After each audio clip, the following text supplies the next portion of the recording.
L'entraînement dans les 2-3 derniers jours. Il y a les protéines, simplement. On peut y aller en Égypte? Oui, l'Égypte, allez, pourquoi? Sans que vous voulez un peu d'aide là. C'est un pays. Mais genre, l'Égypte, c'est un pays? Oui. Genre, je vais en France,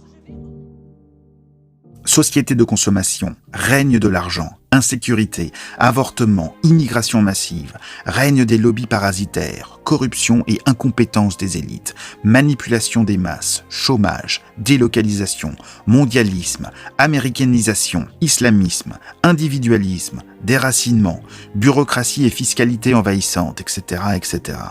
Voilà en gros une petite liste non exhaustive des mots qui nous accablent à ce jour. Mais au-delà de leur énumération, ces mots-là nous interpellent également. La question que l'on est en droit de se poser, c'est comment ces problèmes ont-ils pu s'implanter dans notre pays et prospérer comme ils prospèrent actuellement? Ces mots en question ne seraient-ils pas en fait juste des symptômes? Un peu comme des symptômes pouvant apparaître sur le corps humain conséquemment à une maladie. Si l'organisme humain a un mauvais système immunitaire, alors les virus s'y implanteront facilement. Mais si cet organisme humain a un très bon système immunitaire, alors il y a fort peu de chances pour que les virus et autres microbes puissent s'y implanter. Mais cette logique basique, très connue en médecine, ne serait-elle pas tout aussi valable à l'échelle d'une civilisation? Tous les maux ou symptômes que nous avons décrits au début, ne seraient-ils pas avant tout la conséquence d'un peuple ayant perdu sa capacité à se défendre? L'histoire nous enseigne pourtant une toute autre mentalité de la part de nos ancêtres. Ces derniers étaient particulièrement frondeurs, et toute l'histoire de France est jalonnée de révoltes et de jacqueries en tout genre. L'historienne Marie-Madeleine Martin, dans son remarquable ouvrage « Les doctrines sociales en France et l'évolution de la société française », écrivait « Le peuple de nos jours, maintenant qu'on l'a gavé de droits politiques, de salaires indéfiniment réajustés, d'assurances de tout acabit, de confort, de commodités dont ses ancêtres ne voyaient pas même jouir les princes, ne peut empêcher qu'on lui ait volé son âme. Qu'il n'a plus de pensée propre parce que l'audiovisuel et les journaux le desservellent et que, dans la détresse des grandes villes, l'anonymat des foules ne remplace jamais la communauté chaleureuse des villages d'autrefois dans lesquels les gens du peuple vivaient, secourus par le souvenir de la race, les traditions du milieu, les coutumes de métier et la promesse d'une religion qui déployait un paradis d'éternité devant la monotonie des travaux quotidiens. Comment et pourquoi en sommes-nous arrivés là en si peu de temps ? Que s'est-il passé lors de ce désastreux XXe siècle pour que le français de ce début de XXIe siècle soit l'incarnation d'une cassure brutale avec toutes les générations précédentes? La réponse, c'est qu'il est devenu un homme moderne sur la base d'un reniement total de son histoire et de sa religion. Et pourquoi tout a été fait pour que le français devienne un moderne selon cette définition? Parce que c'était nécessaire et indispensable à la République mondialiste et cosmopolite pour sceller durablement ses pseudo-valeurs et sa société de consommation au service de l'argent roi et de la finance apatride qui pilote tout. L'anti-France, qui est en quelque sorte le virus, avait besoin de se débarrasser de l'âme française qui était pour lui un puissant anticorps. Souvenons-nous qu'au début du IIe siècle après Jésus-Christ, le poète satirique Juvénal avait écrit ses fameuses satires, à savoir des œuvres poétiques en 16 volumes dans lesquelles il dressait un portrait plus que critique de la société romaine de son époque. Dans sa 10e satire, voici ce qu'il écrivait. Lui, le peuple romain, qui jadis disposa du commandement, des faisceaux, des légions, enfin de tout, il n'a plus d'ambition. Il n'éprouve plus qu'un double désir passionné du pain et des jeux. Juvénal, satire 10. Panem et circenses, du pain et des jeux. Une formule devenue célèbre depuis et qui annonça le début de la décadence romaine. Car cette politique des vergettes voulue par les empereurs, dans le seul but de flatter le peuple afin de s'attirer sa bienveillance, ne fut pas sans conséquences. L'historien Ferdinand Lott nous fait une description des conséquences de ce système. Le revers du système, c'est l'effrayante atonie de la population. La monarchie du bas-empire se dresse sur une masse morte. La plèbe des campagnes est systématiquement réduite au rôle de cheptel humain. La plèbe des villes, repue, insouciante, ne s'intéresse vraiment à rien qu'à ses plaisirs, puis aux controverses religieuses quand elle sera devenue chrétienne. Les plus grands événements politiques passent comme des nuages, sombres ou dorés, au-dessus de la tête du peuple. Celui-ci assistera avec indifférence à la ruine même de l'Empire et à l'arrivée des barbares. C'est un corps usé dont les fibres ne réagissent plus à aucune excitation. Il se laissera au besoin massacrer par un ennemi très peu nombreux et, au fond, point redoutable, sans avoir même le sursaut de l'animal qui défend sa vie. Comment ne pas faire l'analogie avec la France d'aujourd'hui lorsqu'on lit ces lignes décrivant une décadence d'il y a 2000 ans ? Mais le pire avec notre monde contemporain en comparaison de l'époque citée, c'est que nous possédons une technologie, télévision, console, magazine, iPhone, etc., qui s'avère être encore plus efficace pour nous plonger dans le chaos de l'atonie. S'ajoute à cela une autre arme redoutable utilisée à outrance pour nous rendre encore plus amorphes, la pornographie. Pour ce qui est de la sexualité, entre les défilés annuels grotesques de la décadence invertie et la pornographie ambiante, ce n'est pas ce qui manque. L'écrivain russe Alexandre Solzhenitsyn avait pourtant mis en garde sur ce sujet lorsqu'il disait « On a servi les peuples plus facilement avec la pornographie qu'avec des miradors ». Dans « La violence pornographique, industrie du fantasme et réalité », l'auteur, Richard Poulain, dénonce aussi les symptômes d'isolement qu'engendre la pornographie. Cette fonction d'isolement a bien été comprise par les nazis, passés maîtres dans la propagande. Lors de l'invasion de la Pologne, ils inondèrent le pays de pornographie afin que soit retardée le plus possible la constitution de groupes de résistants. Ça ne s'invente pas. Nous comprenons mieux maintenant pourquoi la pornographie n'a fait que s'accroître considérablement et d'autant plus avec l'émergence d'Internet. Au fil des ans, l'industrie pornographique est devenue un marché florissant, surtout aux États-Unis où naissent les principaux sites Internet. La décadence de notre société d'aujourd'hui ne se limite plus seulement à du pain et des jeux, mais à du pain, des jeux et de la pornographie. Voilà ce que devrait être la devise républicaine dans ce qu'elle nous propose concrètement. Et ce vice est d'autant plus bénéfique pour la République et son anticléricalisme notoire, car comme le dit si bien le vieil adage maçonnique, « Faites des cœurs vicieux et vous n'aurez plus de catholiques ». Pour le reste, c'est la télévision qui s'en charge. 2000 ans après l'Empire romain, le pain et les jeux sont toujours présents à la télévision. Il n'y a qu'à voir le nombre d'émissions culinaires et les jeux en tout genre ou sports comme le foot qui y sont proposés, sans oublier les consoles de jeux. Et le pire encore fut l'émergence de la télé-réalité. Véritable déferlement de bêtises et de médiocrité à outrance, avec à la clé un décervelage garanti. La médiocrité est mise en exergue, sans oublier l'omniprésence des pubs proportionnellement à la multiplication des chaînes. Dans Les dirigeants face au changement, Patrick Lelay, alors PDG de TF1, s'exprimait ainsi au sujet du rôle de la télévision. Or, pour qu'un message publicitaire soit perçu, il faut que le cerveau du téléspectateur soit disponible. Nos émissions ont pour vocation de le rendre disponible, c'est-à-dire de le divertir, de le détendre pour le préparer entre deux messages. Ce que nous vendons à Coca-Cola, c'est du temps de cerveau humain disponible. Le tout après avoir payé une redevance, bien entendu, comme il se doit. Ce même Patrick Lelay disait en 1987 « Passer une émission culturelle sur une chaîne commerciale à 20h30, c'est un crime économique. » Voilà un aveu montrant à quel point le règne de l'argent, c'est aussi et surtout celui de la médiocrité, expliquant la prolifération des téléréalités entre autres. Bref, notre société d'aujourd'hui est devenue telle que l'avait décrite Orwell dans 1984 et Ferdinand Lott. Mais ce pourrissement ne date pas d'hier.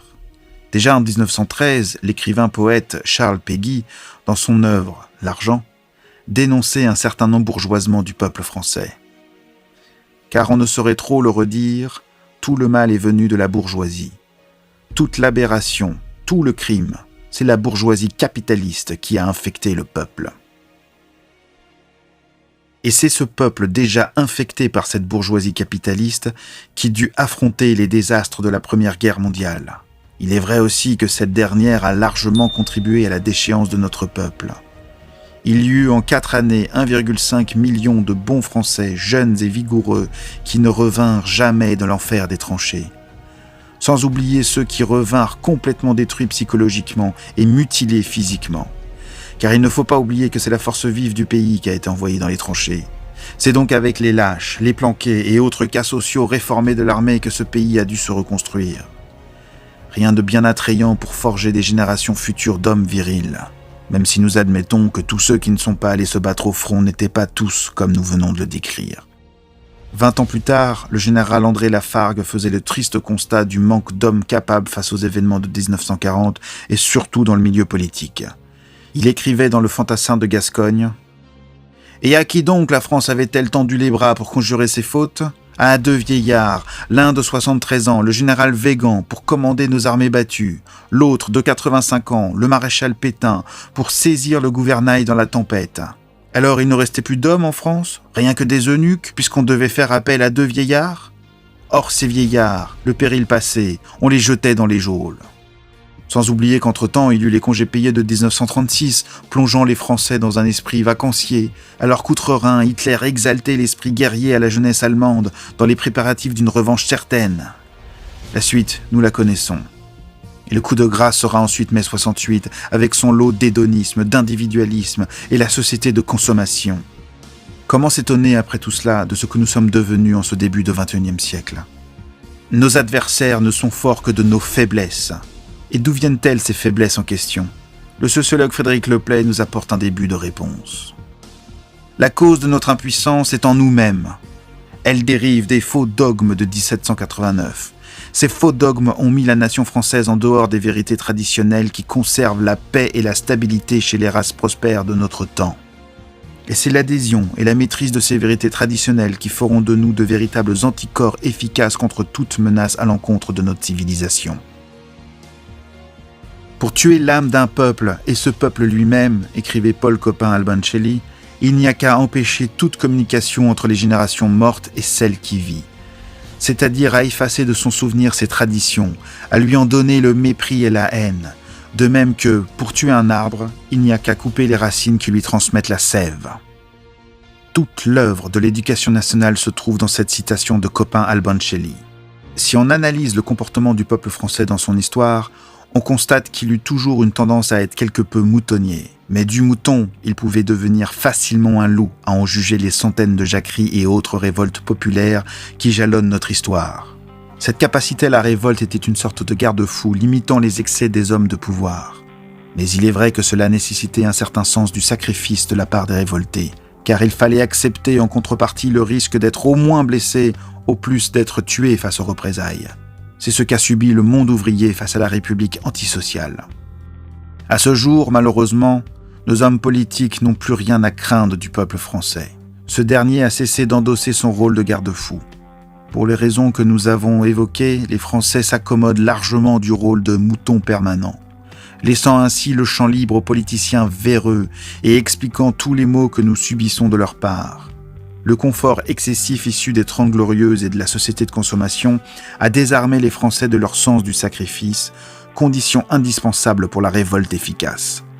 On se contente seulement de voter pour l'opposition tous les 5 ans, afin de punir le parti qui était au pouvoir, et on se donne bonne conscience en participant à des manifestations toutes plus inutiles les unes que les autres, bien encadrées par la police et déclarées en préfecture, comme il se doit. Combien étaient-ils dans les rues de Paris lors des manifs pour tous en 2013 en comparaison des émeutes du 6 février 1934 ? Mais il est vrai qu'il est plus confortable de se soumettre à une légalité stérilisante que d'affronter son destin d'homme, de catholique, de français face à un adversaire incarné par cette légalité en question. Il est aussi beaucoup plus facile de pointer du doigt un adversaire en le rendant responsable de tous nos malheurs que de se soucier de savoir si nos problèmes en question ne seraient pas d'abord la conséquence directe de ce que nous sommes devenus avant tout. Si ce n'est pas les francs-maçons qui sont responsables, ce sont les ou alors les lobbies LGBT, ou pseudo-antiracistes, les féministes, sans parler des islamistes, etc., etc. Mais entre nous, que la France se fasse attaquer de l'intérieur ou de l'extérieur, cela n'a rien de nouveau. Tous les lobbies que beaucoup dénoncent en permanence ne doivent leur pouvoir que grâce à notre faiblesse et à la trahison des élus que le peuple français, au nom des devoirs envers la démocratie, met au pouvoir. À ceux qui se plaignent de la présence des musulmans en France, n'oubliez pas qu'ils ne sont pas entrés dans notre territoire à la manière des Allemands en 1940. Nos traîtres d'élus ont volontairement ouvert les vannes d'une immigration africaine massive grâce à notre consentement exprimé par notre apathie, notre résignation et nos votes successifs. C'est eux, nos traîtres d'élus, qui ont stocké cette immigration dans des cités ghettos en laissant s'y développer une délinquance qu'ils ont voulu irréversible, aboutissant à des zones de non-droit. C'est eux également qui ont étouffé au maximum les réactions salvatrices qu'il pouvait y avoir au sein de la population autochtone face à cette politique, avec l'appui des associations pseudo-antiracistes. Et qui a laissé faire ? Qui n'a eu de cesse de voter pour ces traîtres d'élus à chaque élection avec l'illusion d'un avenir meilleur en votant pour une opposition qui n'a toujours été qu'un leurre? George Orwell ne disait-il pas « Un peuple qui élit des corrompus, des renégats, des imposteurs, des voleurs et des traîtres n'est pas victime, il est complice ». À ceux qui se plaignent du pouvoir considérable qu'ont certains lobbies en France, n'oubliez surtout pas que ce pouvoir, ils le doivent toujours à la trahison des élus qui décident de se soumettre à eux. Citons l'exemple de François Mitterrand qui, en tant que président, refusait ouvertement de se soumettre au lobby en refusant toute forme de repentance sur ce qui s'était passé durant la Seconde Guerre mondiale avec le régime de Vichy. C'est Jacques Chirac, son successeur, qui baissera son pantalon et soumettra la France aux exigences de ce lobby. Quand on a affaire à un pouvoir fort, avec des hommes forts, les lobbies retournent à l'état d'entité insignifiante. Mais dans la logique d'un pouvoir électif, pour qu'il y ait un homme fort au pouvoir, il faut d'abord qu'il y ait un peuple fort à la base. Car quand le corps est affaibli, les virus sont rois. L'essayiste Christophe Levallois, dans Les temps de confusion, explique ce phénomène en ces termes. Aussi plus qu'un homme, ce sera la presque totalité de la société qui sera antéchristique. Un homme la représentera peut-être, mais il ne sera que l'émanation de la dite société, son incarnation idéale. La responsabilité sera collective. En effet, ce principe ne se développe pas hors les hommes. Ceux-ci ne le subissent pas bon gré ou mal gré, quasiment en spectateurs impuissants. Ce conflit, dont l'origine remonte au commencement des temps, a lieu d'abord et surtout en l'homme. Son aspect visible n'est que la conséquence d'une détermination intérieure. L'obscurcissement du monde vient de l'atrophie puis de la cécité spirituelle des hommes. L'excès de confort nous a plongés dans un état apathique parce que la vie qui en découle n'est pas une vie d'épreuve. Et les conséquences de cette vie-là se répercutent également dans la pensée, expliquant ainsi la tiédeur des Français. Il faut vivre comme l'on pense, autrement l'on finit par penser comme l'on vit, disait l'écrivain Paul Bourget. Et c'est malheureusement ce qui s'observe à l'heure actuelle. Finalement, ce ne fut que perfidie de la part de la République de nous avoir offert ce confort excessif, avec pour conséquence de plonger notre peuple dans l'atonie la plus totale. Beaucoup nous rétorquent que la République, par le biais de son capitalisme effréné, a su nous doter d'une vie confortable, inégalable au regard de ce que nos ancêtres ont pu bénéficier en leur temps. C'est très juste, mais la véritable motivation était justement de rendre les Français accros à ce confort au point de ne rien vouloir sacrifier de peur de tout perdre. Pour cela, il fallait que les Français aient un esprit purement matérialiste, ce qui explique la politique de déchristianisation orchestrée par la République sous couvert d'une laïcité qui n'est qu'une lutte constante contre l'Église. La société de consommation ne fut possible que grâce à la déchristianisation. Et force est de constater que cela a marché. Grâce à ce confort excessif, l'oligarchie dirigeante n'a plus rien à craindre du peuple dont elle redoutait jadis sa capacité à la révolte facile. Stratégiquement, il faut l'avouer, ce fut bien calculé de la part de l'élite républicaine et mondialiste. Cela signifie-t-il qu'il faille s'abstenir de ce confort pour redevenir efficace dans la reconquête ? Stratégiquement parlant, cela marcherait. Mais faut-il pour autant vivre dans une grotte sans électricité pour y parvenir ? Bien évidemment que non. Disons que le confort, comme tout, doit avoir ses limites. Il ne doit pas être un frein pour le développement physique, moral et intellectuel de chacun. Malheureusement, avec le développement de la télévision, des consoles de jeux, d'Internet et de tout ce qu'il peut y avoir de virtuel en matière de technologie, rien n'est fait dans cette vie-là pour nous mettre à l'épreuve et développer en nous toutes les vertus nécessaires pour nous sortir de cet état apathique. C'est tout un mode de vie qu'il va falloir repenser et s'imposer comme pratique constante. Acquérir en soi la capacité d'exploiter de façon inverse ce que le système actuel nous impose. Il s'ensuivra alors, de façon instinctive, un esprit de résistance et de reconquête. L'histoire nous montre que le peuple français, sous l'impulsion d'une minorité, a souvent eu cette capacité de révolte lorsque la politique n'était plus à sa convenance. La République est née d'une de ces révoltes, expliquant ainsi sa crainte de voir émerger une autre révolte visant à la renverser à son tour. Attitude parfaitement légitime lorsqu'on n'a pas la conscience tranquille à l'égard d'un peuple dont on a la responsabilité. Notre base de raisonnement s'appuie sur le fait que la vie ne doit pas être conditionnée essentiellement pour le confort et le bien-être. Elle doit avant tout être une mise à l'épreuve et une aventure. D'autres diront qu'elle est aussi faite pour l'héroïsme, qui sait. La tranquillité et le confort sans réserve sont des critères qui peuvent se comprendre aisément pour des personnes âgées. Alors pourquoi s'imposer une vie aussi fade et virtuelle, aussi tiède et sans saveur, alors que les événements que nous prépare le futur exigent de nous que nous soyons à la hauteur des 2000 ans de notre histoire ? Notre responsabilité est d'autant plus grande lorsque l'on songe à ce qu'est devenu le peuple de France en comparaison de ce qu'il fut jadis. Tous ces siècles de combats, d'esprit chevaleresque, de sacrifices, de gloire, de légendes, renforcés par une foi inébranlable, scellée dans la splendeur des cathédrales, immortalisée dans la tradition, pour aboutir à cette civilisation française à la fois si grande et spécifique, où chaque roi qui l'ont représenté en furent les gardiens. Croyez-vous vraiment que nos ancêtres ont œuvré dans l'espoir de voir émerger une société qui n'a que l'argent comme Dieu, qui n'a comme maître que la télévision et ses émissions débiles, et qui n'a comme seul but le souci de sa petite jouissance personnelle ? Bien évidemment que non. Le phénomène des Gilets jaunes, apparu fin 2018, nous montre que rien n'est perdu. Le 21e siècle doit être celui de la reconquête, quoi qu'il arrive. Nous ne devons plus laisser nos adversaires jouer avec nos vies et notre avenir. Le temps des révoltes a commencé, notre jour viendra.